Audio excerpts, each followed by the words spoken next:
Should I say continue? It will record for all of us. Okay. So we will we'll start our regular meeting for September 15th. September 16th. Is it today 16th? Mm-hmm. September 16th, 2021 at 19:05. And we'll start with the Pledge of Allegiance. Okay. And I pledge allegiance to the flag of the United States of America and to the republic for which it stands, one nation under God, indivisible, liberty and justice for all.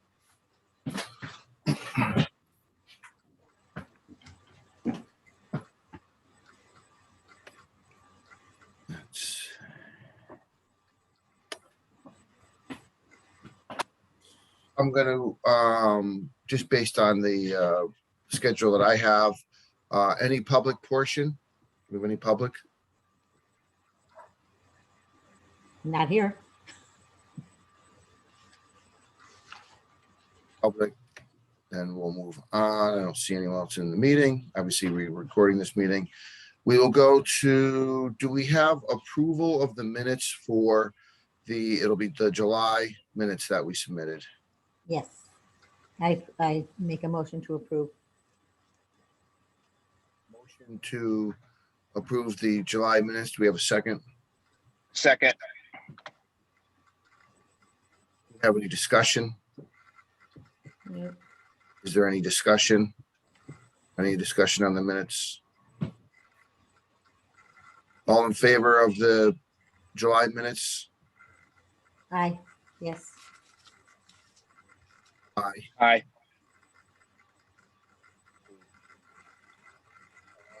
Correspondence. I didn't really have any correspondence that I saw come through. So we'll move on to update from Echo Hose Ambulance. That'll be Joe Lasellas with us. Good evening. Thank you so much for inviting me to the meeting. I'd like to give a quick update as to where we are this year in regards to our call volume. Call volume actually has increased substantially since prior to the pandemic. We're currently operating about 20% increase in call volume when we compare this year and this past summer to the summer prior to the pandemic in 2019. We have experienced a lot of different types of calls, but our team has been doing an amazing job of keeping up with the call volume. We have been covering 97% of the calls that have been coming in, even with the increase of volume. We do have a minimum staffing model that represents 3 ambulances on duty during our peak volume during the day. 2 a minimum, these are all minimums, a minimum of 2 ambulances in the evening, and overnights are generally 2 ambulances on the overnight to keep up with the volume that we're seeing. So we're extremely grateful for our staff and volunteers who continue to take additional shifts and respond to the heavy call volume that has been coming in. We've been since May averaging about 500 plus calls a month. So it's been extremely busy, and we're very grateful for everyone's hard work. We were notified that the paramedic PSA has been reassigned to Echo Hose Ambulance beginning in 2022. So we'll be working with the city of Shelton as that transition takes place. We are currently operating with 7 ambulances. All are in service and working well. We are in the process of purchasing 2 new paramedic fly cars is our hope. One of the logistical things that we're dealing with is that, when we do, we're working on the funding now. Our annual fund drive letter will go out to the residents, and we will also do an online campaign this year with funds to assist with that purchase. The problem is that we're seeing about an 7, 8, 9 month turnaround on those vehicles. So we're going to do our annual fund drive a little bit earlier this year so we can place an order, God willing, so we can hope to receive those by late spring, early summer. So that's where we are with vehicles. Classes, a lot of free community classes going on, CPR, bleeding control. We're still going out with the Naugatuck Valley Health District. We're doing free medical standbys for homebound vaccinations. We're just recently back up at Shelton High School for their vaccination clinic there. This time we're not necessarily assisting with the vaccinations, but with the standby. As you may recall, back in the spring, we helped vaccinate the teachers and the Board of Ed employees. We're still COVID testing for those employees around the city that may require a COVID test. So thankfully, the volume of those types of needs have gone drastically down across the city. So our community has been able to get tests a little bit more readily at different types of locations around town. When we started doing COVID testing, they were a little harder to find in the area. So we're not being called upon to do that too often, but we still have the capabilities if need be. We will continue to do standbys with Naugatuck Valley Health District as often as we can. We are helping the high school football, Shelton Pop Warner, regattas, college hockey down at the rinks. We have about 45 ambulance standbys already scheduled for the fall and into the winter. So we are very busy with providing medical standbys. We're starting to see some community events pop up again, and we're putting ambulances there, to assist to ensure the safety of different events and be on site to meet with children and residents throughout the year. EMT classes, we have 3 classes getting ready to start. We're happy to report we had almost 300 EMT students last year during the pandemic, which helped not only our agency, but many, many agencies across the state of Connecticut with the staffing needs that they had in EMS. We kept those programs running safe through this pandemic, and we will continue to keep running those programs. You may have heard that we have announced a brand new paramedic program. This is in partnership with Bridgeport Hospital and Yale New Haven Center of EMS. This will be a program that's offered here locally, which is great. For a long time, students would have to go to Hartford, New Britain, New Haven for the closest paramedic programs. They're generally affiliated with hospitals and or large commercial paid ambulance services. We are the only combination department in the state offering a paramedic program, which is pretty exciting. So our training team has done a phenomenal job getting that up and running. And our first program will start January 11th, 2022. So just a little bit of what's going on here at Echo Hose Ambulance, but we're keeping busy and always happy to help wherever we can. Good job. Good job. Thank you.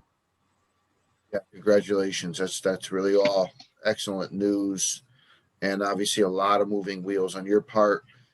Congratulations on the paramedic PSA. I know you worked long and hard to get that, and Shelton is definitely looking forward to having our paramedics come and be supervised by you and your staff. So that's a good thing for us. Any other questions for Joe? No. Yeah, Joe, quick question. You talked about obviously I think you said 20% or so increase. I guess I'm sure you're trying to handle those increase with the same resources that you had. So what if anything, do you need, or what can we do to help offset that? I don't, if they increase since COVID, and obviously everything's still going on, I don't anticipate those getting less anytime soon. So what's something that maybe you could use that we could possibly assist with? Thank you so much. Yeah, we've been, increasing our staff, especially on that overnight. We went from 1 ambulance to 2 ambulances. Most services have been able to kind of function with one, but with the volume, we felt it important to increase there. Some nights we don't do anything, and other nights we get 4 or 5 calls. For example, last night, after 3 or 4 slow nights, we got 4 calls in a matter of an hour or 2. So, the 2 ambulances were needed. So that is taking, some resources. We're really hoping that the annual fund drive this year will be able to help assist with the purchase of the new, at least, help supplement some of the cost of the paramedic fly cars that we hope to buy. So that will be coming out. So if you happen to know anybody that's interested in assisting with that project, that'd be great. We're hoping that businesses and throughout the area may be willing to help purchase some equipment and make some donations. Yeah, we'll definitely do our job to get the word out there, right, Eric? Yeah, no, definitely, Joe. I mean, we appreciate everything that you're doing, and I think if everyone realizes all these calls and these things that you're doing, and time that programs and things going on, hopefully they could help raise some funds for that too. So we'll help get that word out. Thank you. Yeah, everybody's so very generous and kind, and they've been great through this whole pandemic. I mean, from stopping by and visiting, and kids stopping by and dropping off rocks and paintings and cookies, and just showing the support. We're very grateful. That's very good to hear. We have nothing further for Joe. We'll move over to old business. Do we have any old business? Take a look at the minutes that we had.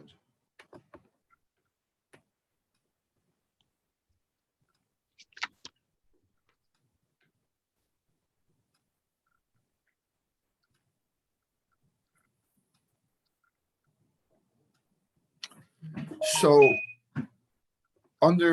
this was we tabled this from the July meeting, Joe, and I'll address this to you. It was a discussion about the concerns with transport times to Yale. And that obviously what our discussion was at that meeting was that certainly on the overnights, when you have 2 ambulances going to Yale, when we had 1 ambulance, certainly that would hurt us, because it was well over an hour to put that ambulance back in service.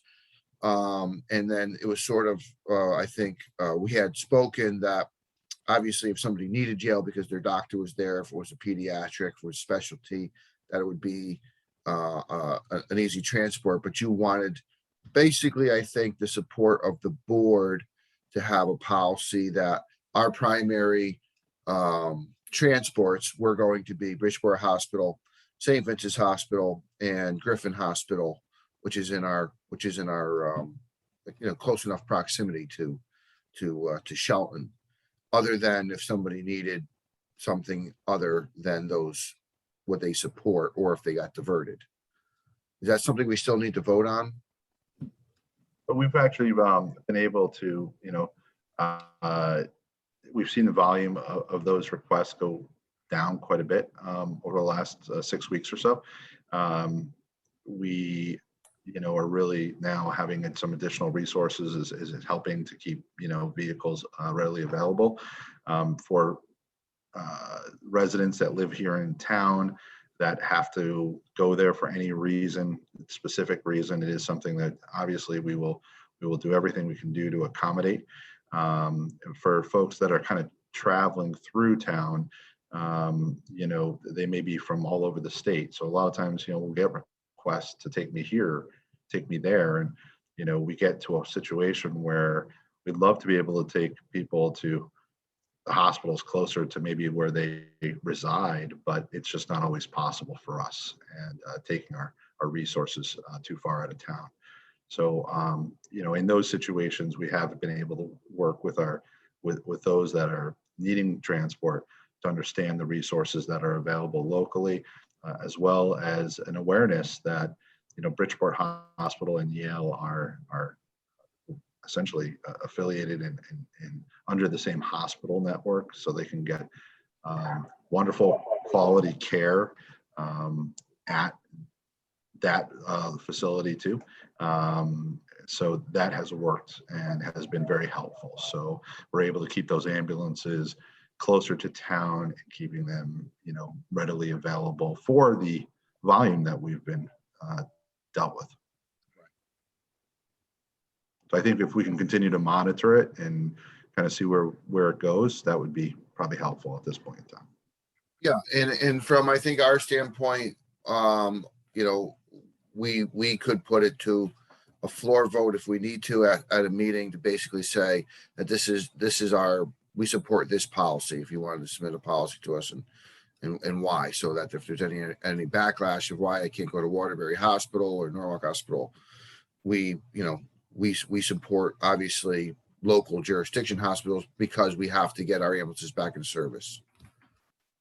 Yeah, and and we're educating our staff as well, and because as our communities continue to grow, people move into our communities from different areas. It's just an opportunity for us to educate those about what resources we do have locally, and and them having great healthcare services right here in our backyard between Derby and Bridgeport, from St. Vincent's and which is now Hartford Healthcare, and Bridgeport, which is now Yale, and Griffin Hospital here in Derby. So that helps a lot when we're able to communicate with those folks about that.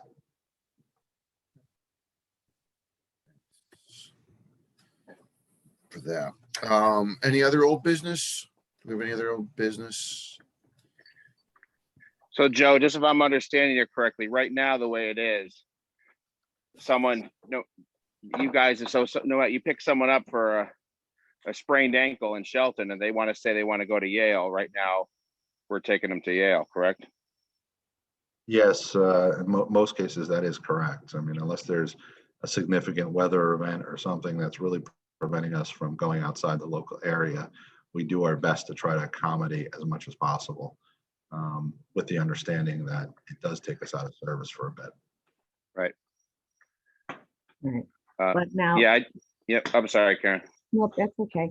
What? So now, like, for instance, my neighbor who is under constant cancer care with Milo in New Haven, under Yale. Now, if he had to go in the middle of the night, which he's had to, he would go to Yale, right? Absolutely. Okay. Yeah, absolutely. Especially if someone is, receiving any type of care at any one of the local hospitals, we will make it our point to make sure that we get somebody to wherever they need to be, because they're, receiving treatment maybe, or a specific procedure that can only be done at a specific location. So that is something we will absolutely do. It's more so for the instances where, like Eric mentioned, hey, I'm passing through town, I sprained my ankle, and I live closer to hospital, in a different area. I just wanted to get reassured about that. Oh, absolutely. Yeah, we always try to accommodate everybody. Right. Okay. Any other old business? Nope. Karen, Eric? No, I'm good.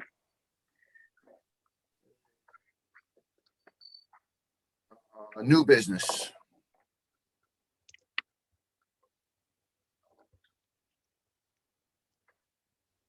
Business? Now, the only thing I was say, if we want to, when we kind of just touched on it, if just to collect some data, regarding those calls and those out of service times, and as Chris brought up, if it's necessary, I think that is a policy that maybe we should look at. Whether it's unless you have a prior relationship or condition that's been treated by that certain hospital.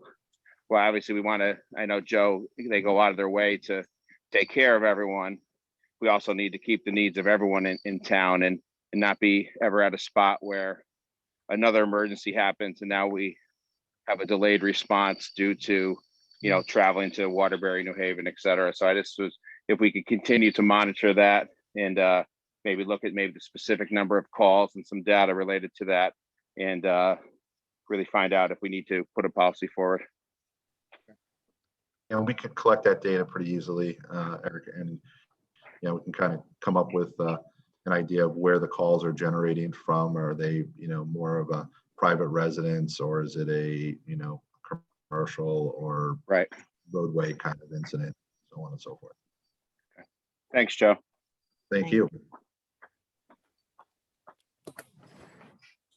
The only other thing that we had talked about, and I think we talked about it a few meetings ago, with, now that we're adding ambulances and staff, and you see where our call volume is at 500 calls, anyone that's driven in town, certainly from 4 or 5 o'clock in the afternoon on Bridgeport Avenue or through Huntington Center, 7:30, 8 o'clock in the morning, Route 8 for the fatalities we've had there recently and all the accidents we've had. I think it really makes sense for us to ask the city to start planning and looking for property or a building to house a minimum 1 ambulance and some type of cruise quarters in the Bridgeport Avenue area. I mean, we certainly could look at it from a call volume perspective and say, okay, where do we need to be at, right? And if you guys look through the data, you'll see a lot of calls, obviously off Long Hill Avenue, because you have Bishop Wiki, you have Rocky Rest, you have Brightview now off of Bridgeport Avenue, off of Old Stratford Road. You have the nursing home over by Outback. So just in that one little circle, you have quite a bit of nursing homes, which always generates a lot of calls. But then you have the corridor of Route 8 there. And then you have Bridgeport Avenue, and then you have all of the transient workers that work as the city explodes, during the course of the day. So my guess is, just by seeing what I see, is it would make a lot of sense for us to have a satellite facility, in that area. And we could just rest it on Shelton EMS to go out and do it themselves. But I think it would be prudent for us as a city to start that process where we would try to work with the aldermen and come up with a plan. Mike Maglione, who obviously is in charge of emergency management, maybe what we could do is make a motion that we send a letter to Mr. Maglione and the Board of Aldermen, stating that we would like the city to start looking to secure property. And just as a side, I have talked to the mayor about it. He's aware of it and understands the need to it. And they have had plans to put a new firehouse for the Echo Hose when Constitution Boulevard goes through from Constitution South to Constitution North. But that really hasn't come to fruition. And I don't know when that's going to be. 2 years, 3 years, 5 years, 10 years. But I think then for us, for Shelton EMS today, with where we're at, the need is now. So, I would love to have someone entertain a motion. If we agree, we could discuss it at least, to send a letter to Mike Maglione and to the Board of Aldermen and the mayor from our committee, stating that this is something that we feel is a need that needs to be addressed. And Mike certainly could take the reins on it. I don't think we need a board. He'd work with Shelton EMS to find the right location. But obviously Joe's working on buying fly cars and maintaining the ambulances and his staff and all the rest of the things. I think what we at least we could do is try to find another facility for him. It only benefits everybody in the city, I totally agree. Totally agree. Yeah, 100%, Chris. I mean, we see what the volume's at now, and thankfully, we have more economic growth going in that area, in addition to some of the 55 plus communities and things that are over there. But just ensure volume of people that'll be in that area. I would imagine it's only going to increase the calls. So I think we definitely should move forward with that. Absolutely. And how about if we had even sent a letter, like I'm on economic development and Paul Grimmer's in charge there. CC him on it too, because they know what the availability and where property could be available. Yeah, that's not a terrible idea. I mean, Just CC him on that. yeah. So maybe if we could get a motion that we would like, you know, Mr. Maglione to work with the Board of Aldermen, the mayor, and the economic development to start looking at the opportunities for a satellite facility. I would like to make a motion to do that, please. I'll second that motion. Any discussion on the motion to send a letter to Mr. Maglione, the mayor, Board of Aldermen, and the economic development that we would like to explore the options of a building, property, whatever it's going to be. It could be a lease, be a rent, could be a purchase, whatever it's going to be, from the city of Shelton to get a second satellite facility in the Bridgeport Avenue region of Shelton, for Shelton EMS, for Echo Hose Ambulance. Yes. Any other discussion on that? No discussion. All those in favor, Aye. signify by saying aye. Aye. Aye. You got my eye? Opposed? Yeah. Any opposed? No opposed? So moved. No. All right. So I will, you know, obviously this meeting is recorded, and plus it'll be placed in the minutes, and we'll also send an email out tomorrow to our secretary, Terry, and see if we get that letter put together. Any other new business? All right. I don't believe so, no. No, Okay. not at this time. Just before we adjourn, just because I didn't do a quick roll call, obviously, I'm Chris Mataski. We have Karen McGovern, we have Eric Graff, and then we also had from Echo Hose, we had Joe Lasella, who was present at the meeting. We have a motion for adjournment. Make a motion to adjourn the meeting. Second. All those in favor, signify by saying aye. Aye. Aye. Carried. So the meeting closes at 19:33 hours. And I could stop the recording. So hold on a second.